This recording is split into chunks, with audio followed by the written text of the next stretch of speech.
Hai Sobat Pintar, kembali lagi bertemu bersama saya, Kak Ambar, sebagai tentor geografi kalian. Kali ini kita akan membahas beberapa soal UTBK, khususnya Soshum pada tahun 2019, pelajaran geografi. Nah Sobat Pintar, apabila dalam pembahasan nanti kalian belum mengerti atau kurang paham, kalian boleh langsung komen di kolom komentar di bawah ini. Nah Sobat Pintar, kali ini kita akan membahas soal tentang konsep geografi. Silakan kalian coba kerjakan dulu ya dalam waktu 30 detik dimulai dari sekarang.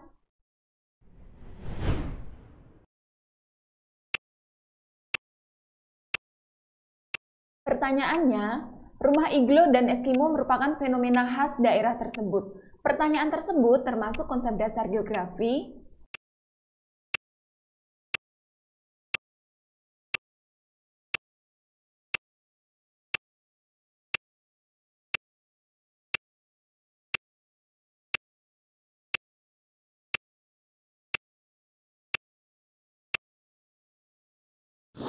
Nah, oke nih Sobat Pintar, bagaimana? Sudah mengerjakan kan? Bagaimana hasilnya? Pasti benar semua. Oke, untuk itu kita bahas bersama ya Sobat. Jadi pada soal kali ini yang ditanyakan adalah tentang konsep geografi. Sobat Pintar masih ingat nggak konsep geografi itu ada berapa? Ya benar sekali, ada 10 konsep. 10 konsep ini, untuk mengingatnya kakak punya rumus pintar nih buat kalian. Yaitu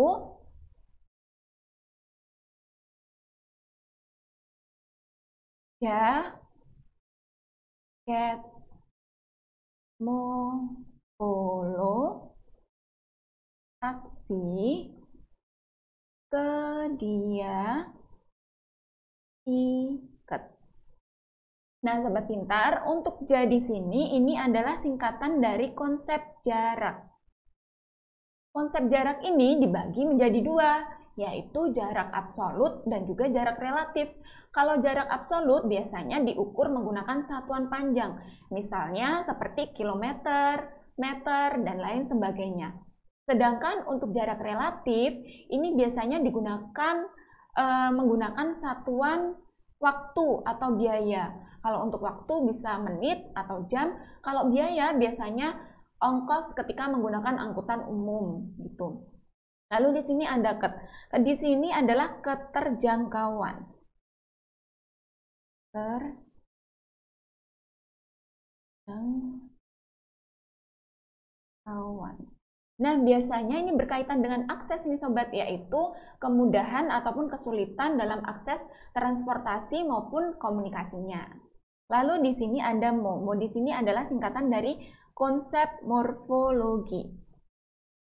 Untuk konsep morfologi ini biasanya berkaitan dengan bentuk rupa bumi yang dipengaruhi oleh tenaga endogen atau tenaga dari dalam bumi dan juga tenaga eksogen atau tenaga dari luar bumi.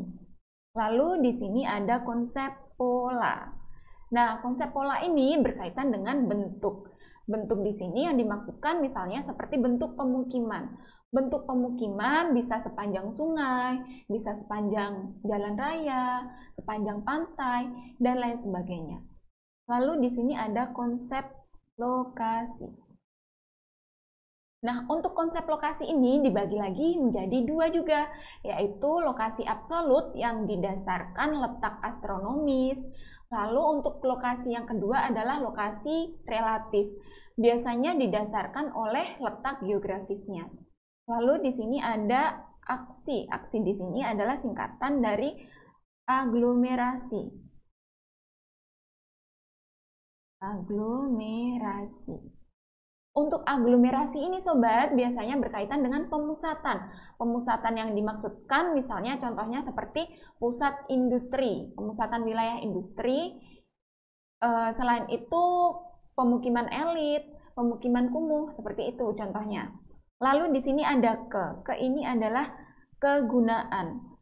Selain disebut kegunaan, bisa juga disebut dengan nilai guna. Nilai guna ini berkaitan dengan manfaat suatu wilayah.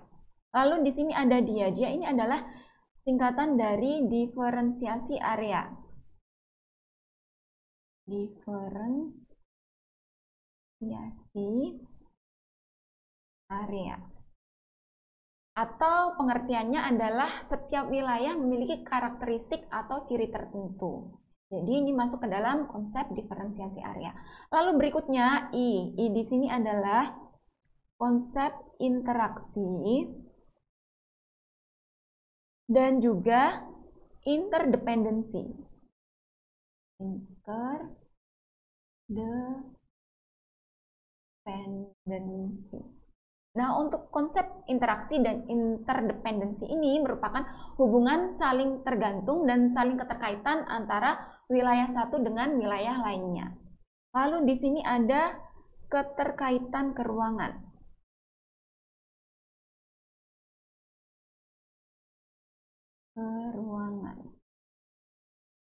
Nah, untuk keterkaitan keruangan ini berkaitan dengan perkembangan suatu wilayah dengan wilayah lainnya. Tuh sobat, jadi pada soal kali ini yang ditanyakan adalah tentang rumah iglo dan juga Eskimo, merupakan fenomena khas daerah tersebut. Jadi rumah iglo dan Eskimo ini berada biasanya di wilayah kutub, dan hal ini merupakan fenomena yang terkait dengan iklim yang berada di wilayah kutub, sehingga fenomena ini hanya terjadi pada wilayah ini, tidak di wilayah lain. Ini berkaitan dengan konsep keterkaitan keruangan, terdapat pada opsi B. Nah, sobat pintar, apabila ada opsi lain, misalnya seperti ini, seperti C, situs. Situs ini tidak termasuk ke dalam konsep geografi, jadi langsung aja kalian eliminasi. Oke. Nah, sobat pintar, jadi untuk opsi jawaban pada soal kali ini adalah B, keterkaitan keruangan. Yuk kita lanjut ke pembahasan soal berikutnya. Nah, sobat pintar, kali ini kita akan mendiskusikan soal tentang komponen sosial yang terdapat di desa. Silakan kalian coba kerjakan dulu ya dalam waktu 30 detik dimulai dari sekarang.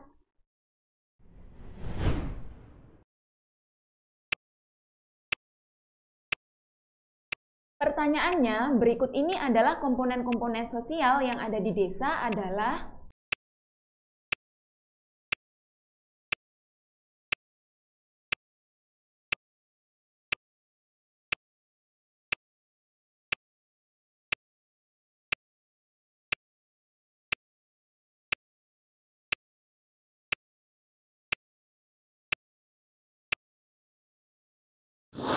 Nah, sobat pintar, bagaimana kalian sudah selesai kan mengerjakannya? Kalau sudah selesai, yuk langsung saja ya kita diskusikan bersama-sama. Jadi pada soal kali ini yang ditanyakan adalah tentang komponen-komponen sosial yang terdapat di desa. Nah, sobat pintar, desa memiliki potensi, yaitu baik potensi sumber daya alamnya dan juga sumber daya manusianya. Potensi ini dibagi menjadi dua. Kira-kira apa saja sih? Nah, di sini kakak tulisin ya. Yang pertama ada potensi fisik. Potensi fisik ini dibagi lagi menjadi beberapa nih sobat pintar, yaitu misalnya saja seperti tanah, lalu air, iklim dan angin,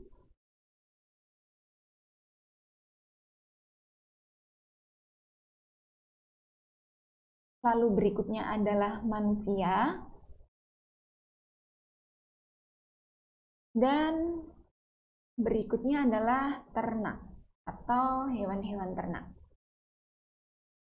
Di sini untuk potensi yang kedua adalah potensi non-fisik.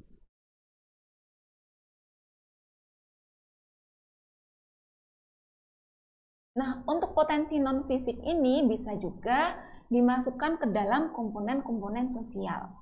Potensi non-fisik ini dibagi menjadi beberapa juga nih sobat, yaitu yang pertama adalah gotong royong. Lalu untuk berikutnya yaitu lembaga dan juga organisasi sosial.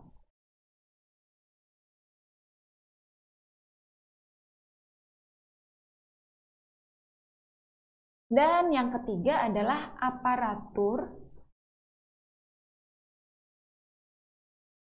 pemerintah.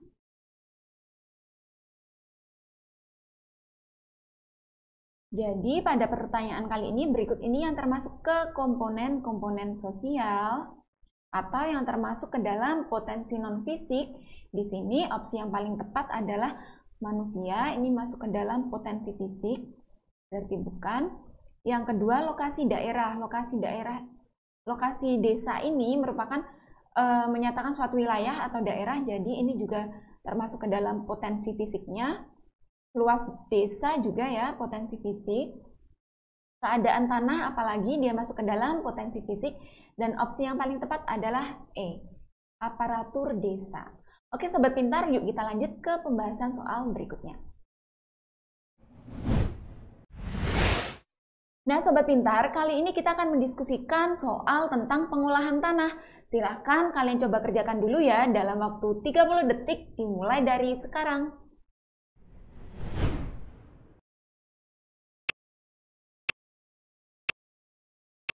Pertanyaannya, pada umumnya pengolahan tanah di daerah tegalan dengan crop rotation tujuannya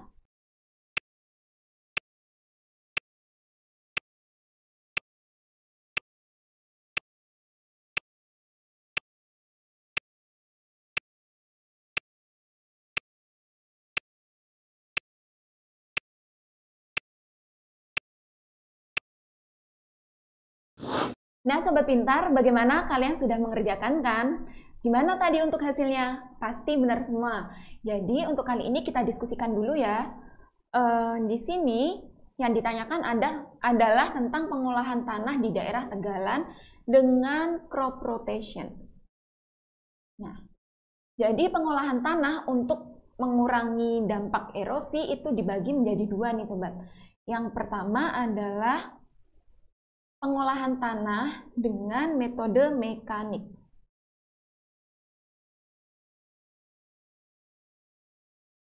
Metode mekanik ini biasanya dicirikan dengan menggunakan teknik-teknik tertentu, misalnya saja seperti terasi ring.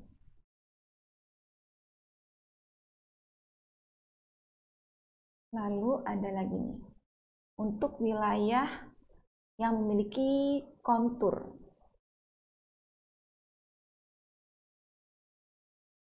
Nah, untuk metode yang kedua namanya metode vegetatif. Kalau metode mekanik tadi dengan menggunakan teknik-teknik tertentu atau dengan cara-cara tertentu, di sini untuk metode vegetatif ini biasanya menggunakan cara dengan menanami wilayah tersebut dengan menggunakan sebuah vegetasi atau tanaman tertentu. Nah, cara pencegahan lahan kritis secara vegetatif ini bisa menggunakan reboisasi, lalu ada kontur. Ini apabila wilayah tersebut terdapat di wilayah kontur yang sangat miring.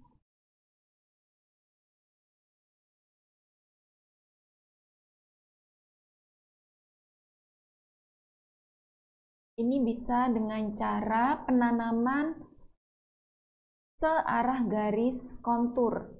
Lalu berikutnya di sini ada crop rotation. Nah, yang terdapat pada pertanyaan tadi ya Sobat.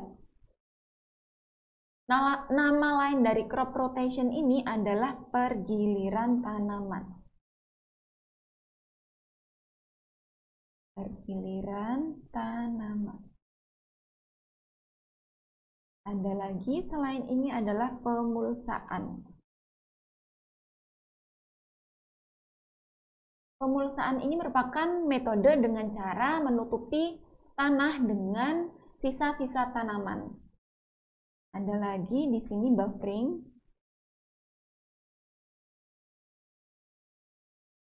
Buffering ini merupakan metode secara vegetatif dengan menanami wilayah tersebut dengan tanaman keras. Misalnya seperti tanaman jati dan lain sebagainya. Lalu di sini ada windbreak. Ini adalah penanaman dengan cara untuk mencegah angin yang kencang. Di sini ada strip cropping.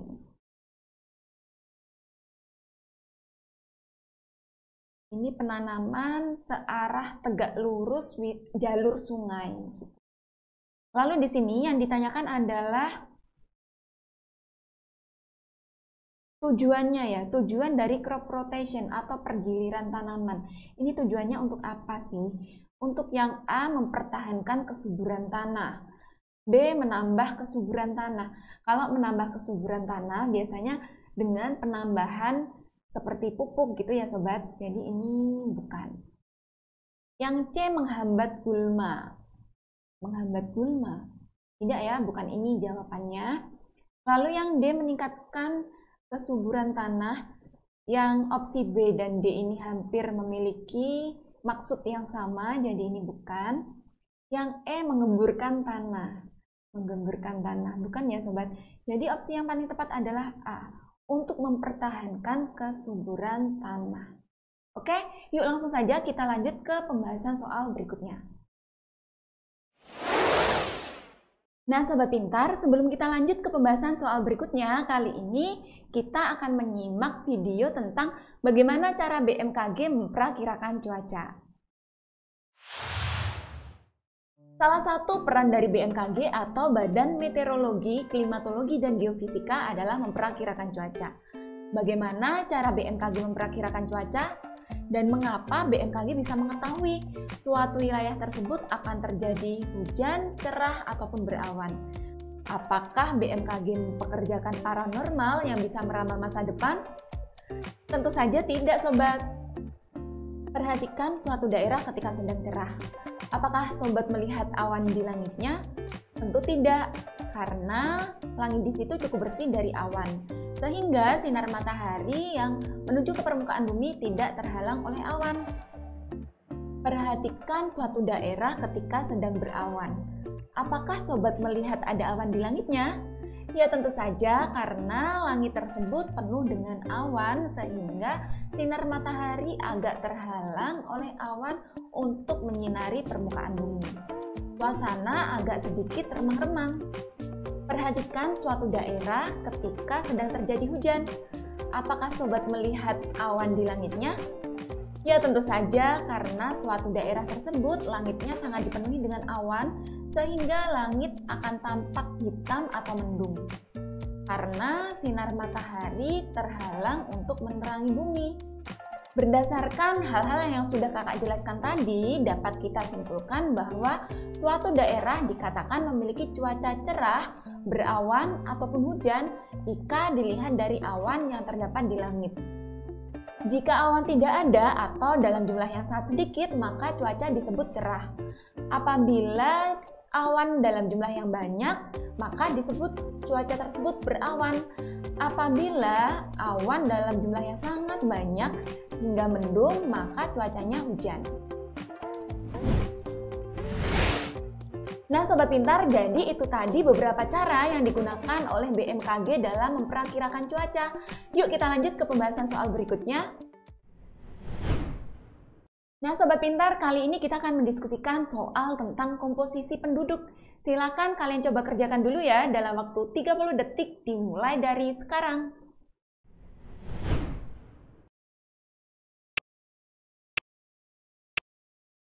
Pertanyaannya, manfaat data komposisi penduduk menurut tingkat pendidikan adalah untuk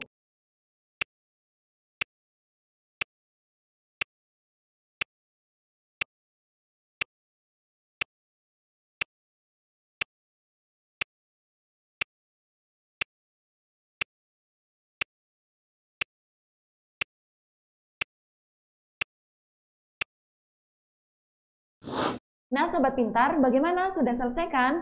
Kalau kalian sudah selesai mengerjakan, yuk kita bahas bersama-sama. Jadi pada soal kali ini yang ditanyakan, poin pentingnya terdapat pada komposisi penduduk menurut tingkat pendidikan. Jadi yang perlu kita ketahui terlebih dahulu adalah pengertian dari komposisi penduduk. Apa sih yang dimaksud dengan komposisi penduduk? Sobat pintar ada yang tahu nggak?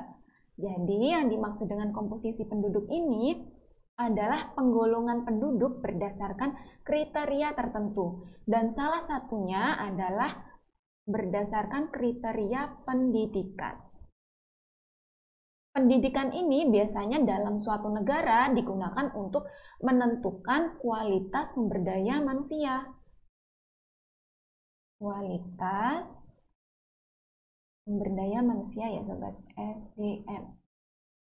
Nah, jadi diharapkan dengan adanya peningkatan kualitas sumber daya manusia ini juga berbanding lurus dengan peningkatan kesejahteraan masyarakat yang terdapat di suatu negara. Jadi ini berfungsi berbanding lurus dengan kesejahteraan.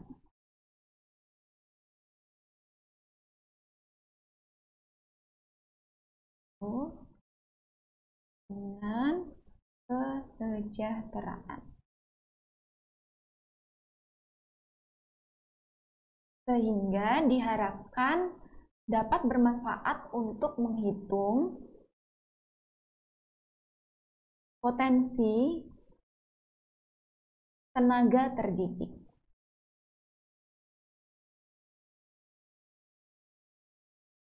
Nah, dari analisis kita hari ini, kira-kira mana ya opsi yang paling tepat dengan jawaban ini? Oke. Untuk yang A, perencanaan tenaga kependudukan. Bukan. Yang B, perhitungan kebutuhan tenaga kerja. Ini juga bukan. Yang C, perencanaan sarana kependudukan. Perencanaan sarana kependudukan ini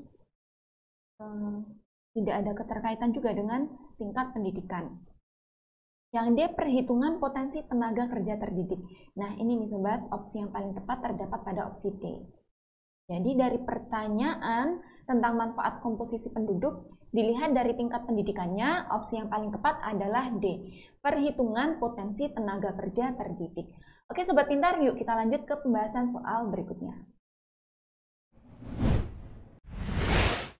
Sobat pintar, kali ini kita akan mendiskusikan soal tentang skala foto udara. Silakan kalian coba kerjakan dulu ya dalam waktu 30 detik dimulai dari sekarang.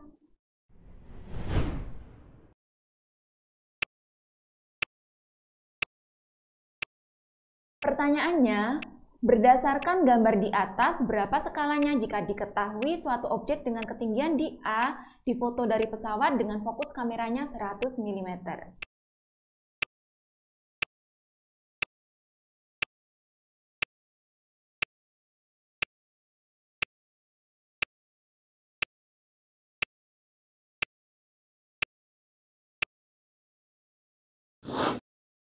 Nah, oke nih Sobat Pintar, bagaimana? Sudah selesai kan kalian menghitungnya?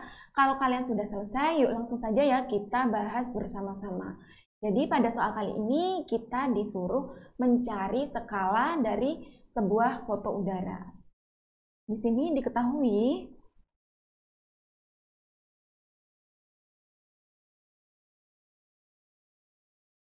F atau fokus kamera.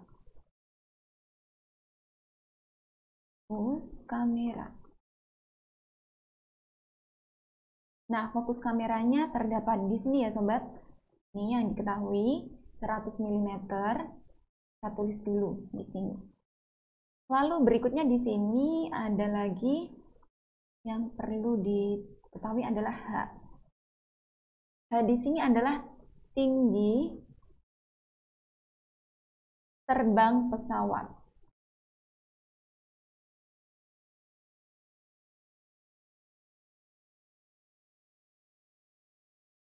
Nah, tinggi terbang pesawat, kita ketahui di sini ada gambar pesawat, tinggi terbangnya 2.600 meter. 2.600 meter. Oke. Jadi di sini ada perbedaan satuan ya. Di atas milimeter, di bawah meter, berarti nanti kita samakan.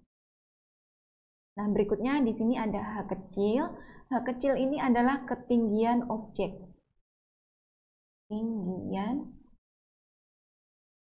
objek. Ketinggian objek diketahui di sini ya, di titik A. Berarti 500 meter. Oke. Berikutnya kita samakan dulu sobat.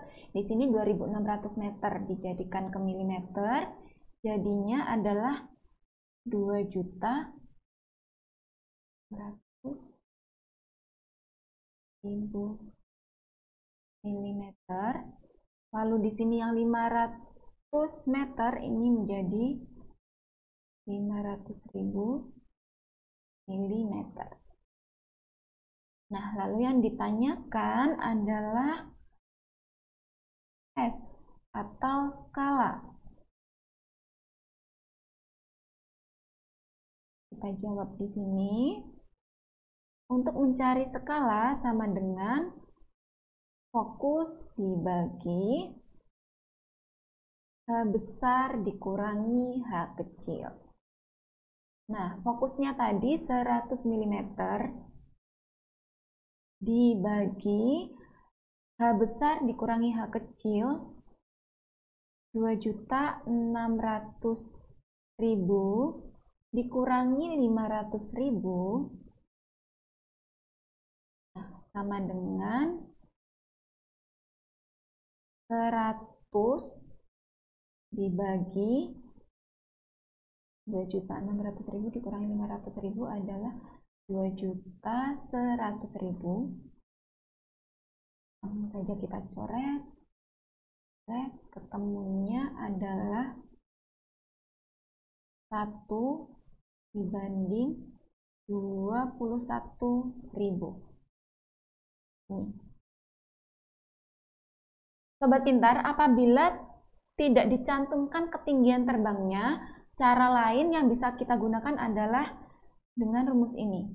Skala sama dengan JF. JF ini adalah jarak di citra dibagi JL atau jarak di lapangan. Ini apabila tidak diketahui tinggi terbangnya. Tapi kalau diketahui tinggi terbangnya, kita menggunakan rumus skala fokus per H besar dikurangi H kecil yang ini.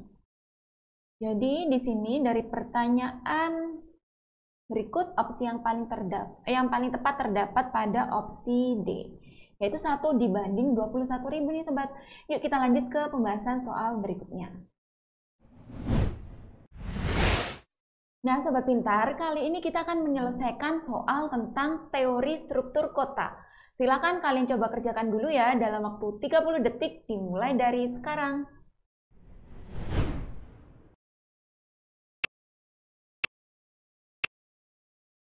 Pertanyaannya, semakin meninggalkan pusat kota Jakarta, kegiatan ekonomi semakin berkurang.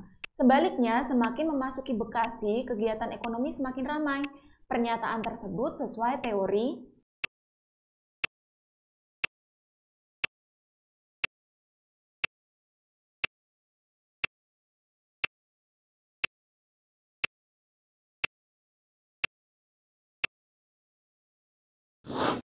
Nah, oke nih sobat pintar, bagaimana? Kalian sudah selesai kan mengerjakannya? Kalau kalian sudah selesai mengerjakan, yuk kita bahas bersama-sama. Jadi pada soal kali ini yang ditanyakan adalah tentang teori struktur kota. Teori struktur kota. Nah, di sini berarti di pusat kota Jakarta, kegiatan ekonomi semakin berkurang. Sebaliknya, semakin memasuki Bekasi, kegiatan ekonomi semakin ramai. Nah, di sini kira-kira masuk ke dalam teori yang mana nih?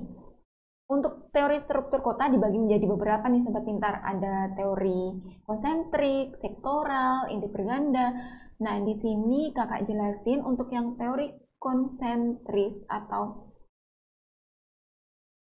teori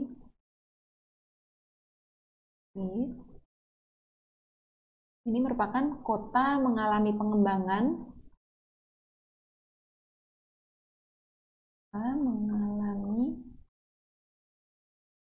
perkembangan atau bisa juga disebut pemekaran yang dimulai dari pusatnya. Jadi dimulai dari pusatnya. Seiring pertambahan dengan jumlah penduduk, maka kota tersebut akan meluas ke daerah pinggiran. Ke pinggiran atau menjauhi pusat. Lalu berikutnya di sini ada juga teori sektoral. Kalau untuk teori sektoral ini biasanya berkaitan dengan rute transportasi.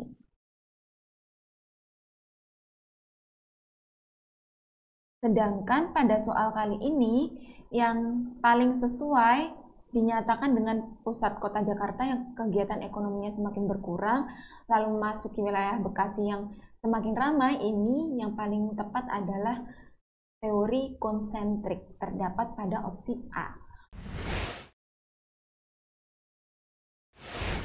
Nah Sobat Pintar, jadi itu tadi pembahasan tentang soal-soal UTBK Soshum, khususnya pelajaran geografi tahun 2019. Semoga dapat kalian mengerti dan juga dapat kalian pahami dan bermanfaat juga untuk kalian. Nah Sobat Pintar, jangan lupa ya untuk like, komen, dan juga subscribe channel YouTube Aku Pintar. Dan jangan lupa untuk aktifin notifikasinya supaya kalian mendapat update video terbaru dari kami. Belajar pintar bersama Aku Pintar. Sampai jumpa!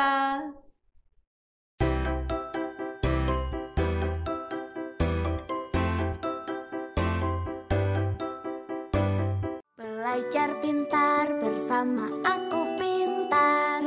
Download sekarang.